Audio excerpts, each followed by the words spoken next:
Hello po, welcome dito sa ating ikalawang bahagi ng ating video. Ah, Paalala lang po, ah, unang-una ang dapat ninyong gawin upang maging functional itong timer natin, kailangan mo nang i-enable yung macro.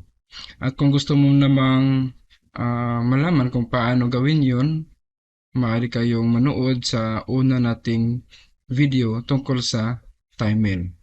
O kaya naman, pwede mo ring i-click ang home tab dito, tsaka meron din naman ditong uh, guideline kung paano i-run yung macro.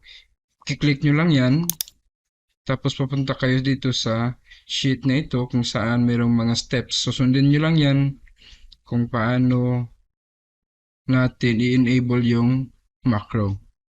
So, madali lang yan. So, balik tayo sa home natin. Natapos na natin sa unang bahagi ng ating tutorial ang mga dapat nating ilagay dito at saka kung paano itong learning competencies nagkaganon at saka dito rin mga pangalan ng ating estudyante. For this demonstration sake, 10 estudyante lang ang nilalagay ko para hindi masyadong marami yung ating i-demonstrate mamaya. Okay po. So, sa nakalipas na video natin, nakagawa na tayo ng TOS o Table of Specifications. At napakadali lang naman ito. Ngayon po, pagkatapos ng TOS natin, hindi ba magbibigay na tayo ng test paper sa ating mga estudyante. At pagkatapos ng kanilang examination, ay pupunta naman tayo doon sa score. Dito natin ilalagay ang resulta ng kanilang examination. So, ano ba ang dapat nating ilagay dito? Yun lang mga items na kung saan tama ang kanilang sagot. Okay? Halimbawa, kung ang item number 1 nila ay tama sila, nakacheck sa number 1, then ilagay mo dyan ang number 1. Kung ang number 2 nila or item number 2 ay mali, huwag mo nang ilagay. Hindi na kailangang ilagay. Kasi ang kailangan lang natin dito yung mga items na tama ang kanilang sagot.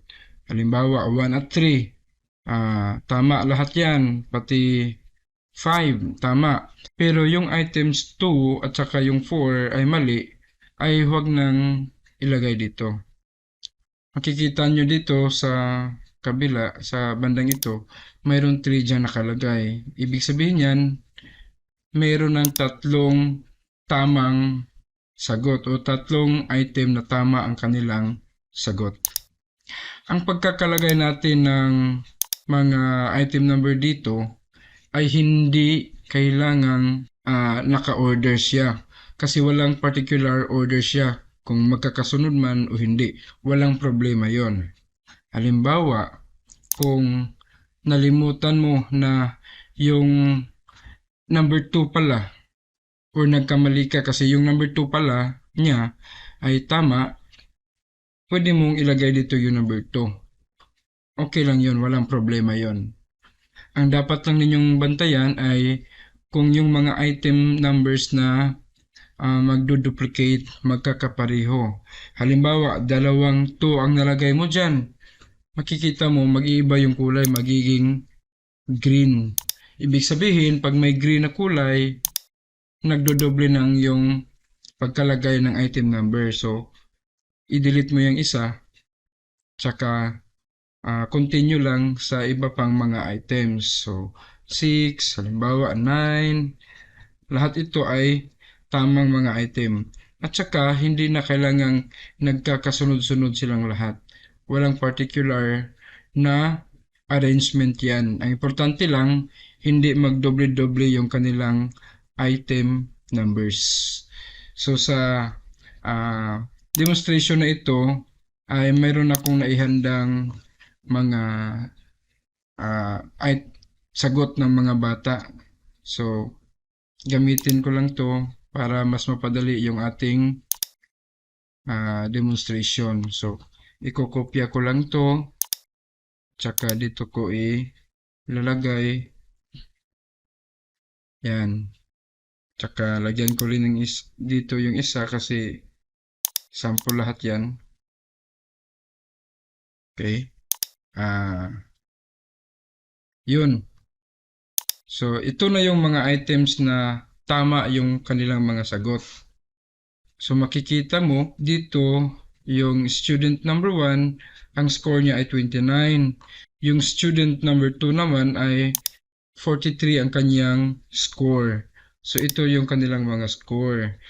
Dito naman sa baba, makikita natin dito yung mga numbers na yan. Itong 5 ay ibig sabihin 5 sa 10 estudyante, 5 sa kanila ang nakasagot ng tama sa item number 1.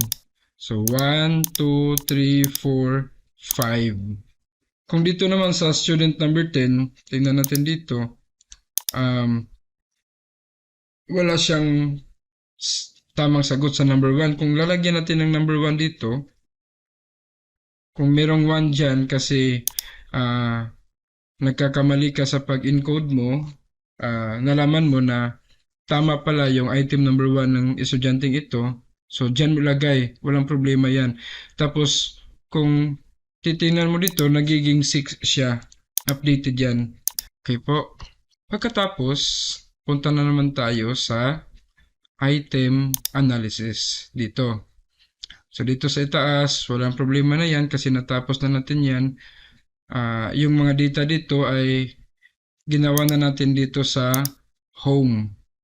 So balik sa item analysis. Makikita nyo dito, ito yung learning competency.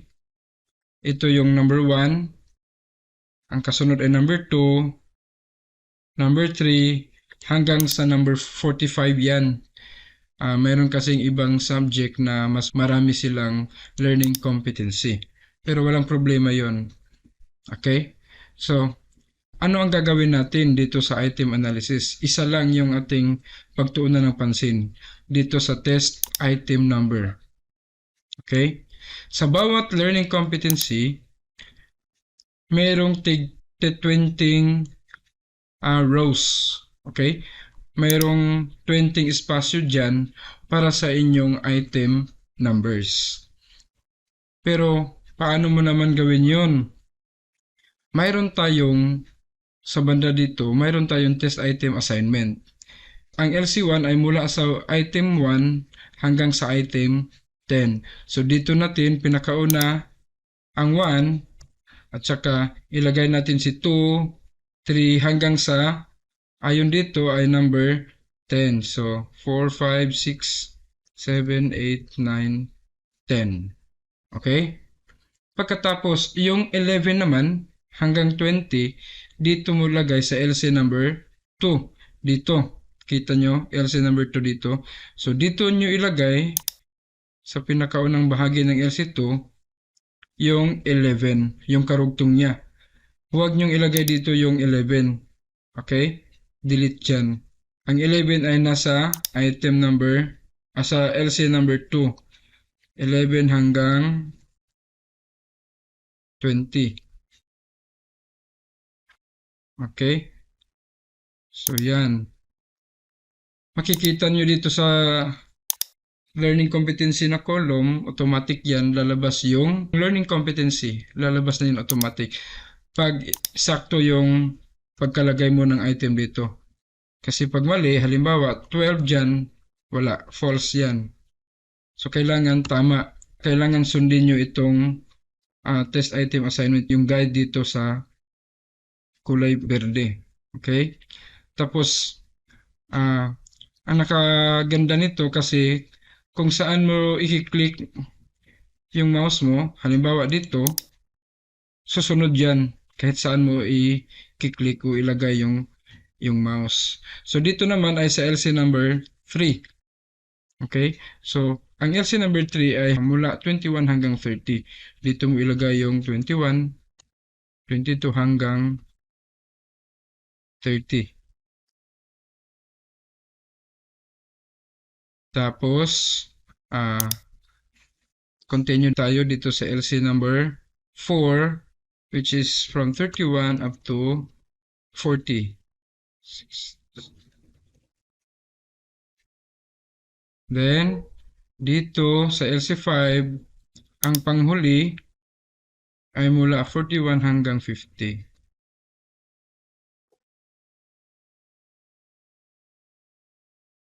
Okay.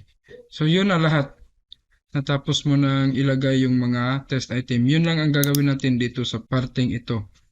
Tapos, ano naman ang gagawin natin sa remaining na mga rows dito? Walang problema yan kasi dito sa itaas, meron tayong dalawang options. Merong hide button at saka merong unhide button. Kung i-click mong hide button na yan, mawawala itong lahat ng mga blankong ito. Okay? So, i-hide natin. Click yan. Alright. So, ito na. Ito na yung ating item analysis. Tapos na yung ating item analysis. Makikita nyo dito yung number of correct responses niya. Automatic na yan lalabas. Yung percentage, average, at saka yung interpretation. So nakikita nyo mayroong moving towards mastery. Meron ding mastered. Okay.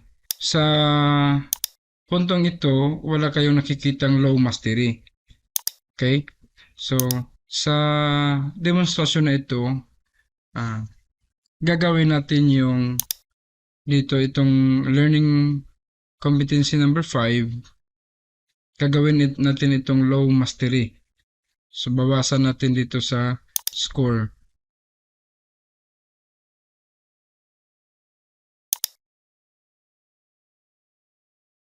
Para makikita lang natin na meron siyang low mastery. Bakit ba? Bakit kailangan natin makita yung low mastery? Para lang makita nyo dito sa Least Learned Competency o LLC, kung i-click natin yan, makikita natin na mayroong isa. Sa 5, mayroong isang Least Learned Competency. I-click lang natin yung hide. Tapos yan. Yun na ang ating Least Learned Competency. Pwede mo na yung i-print kaagad. Okay?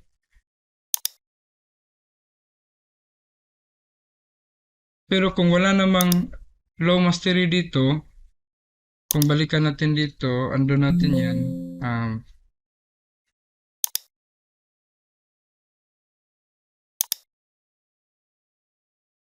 Halimbawa yan. Okay? Pagpunta mo doon sa LLC, blanco na yan, wala na makikita. Kasi yung nire-record niya, only yung low mastery. Okay po? Yun lang. Dito naman sa MPS naman makikita nyo yung pangalan ng estudyante at saka yung score nila. Wala na kayong ibang gagawin kundi i-click lang yung itong hide. So yun na. Ito na yung ating mean percentage score. Pwede na yang i-print kaagad. So yun lang sa MPS tsaka sa LLC, wala na kayong gagawin kundi i-click lang ang hide. Kung meron po kayong mga katanungan, maaari po kayong mag-comment dito. Maraming salamat po.